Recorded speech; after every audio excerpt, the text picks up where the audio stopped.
And Zelensky, frankly, the way he was treated, I think President Trump was far too gentle. I'm surprised that two giant Secret Service agents did not come in, pick him up, and remove him from the office. But the way he handled Zelensky is the way he's got to handle Netanyahu. Because if he doesn't, Netanyahu will drag him into the abyss. Because he wants this war in the Middle East come hell or high water. And it's not in their interest. What war? The war with Iran, the war with everybody.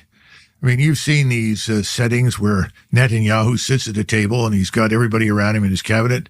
And he says, this is our opportunity to settle with everyone. We're fighting on 5 fronts. No, we're fighting on 7 fronts. And he starts ticking off, everyone from the Houthis to the militias in Iraq and Syria and now Iran and so forth.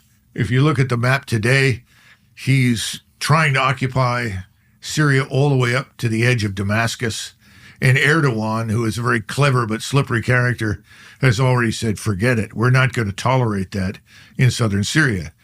So he's pushing the envelope to the very edge. In Damascus, there are 3 great Islamic cities in the region. One is Cairo, the other is Jerusalem, and then Damascus. They're not going to surrender Damascus to the Israelis. So whatever happens, the Turks will eventually become involved.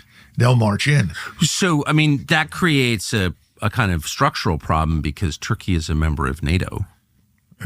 I don't think so, because I don't think NATO matters.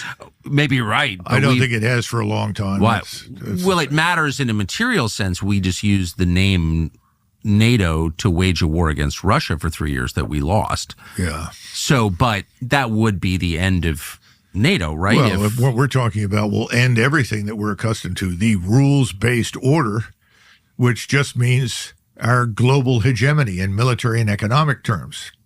Everyone in BRICS is now being forced together. We're forcing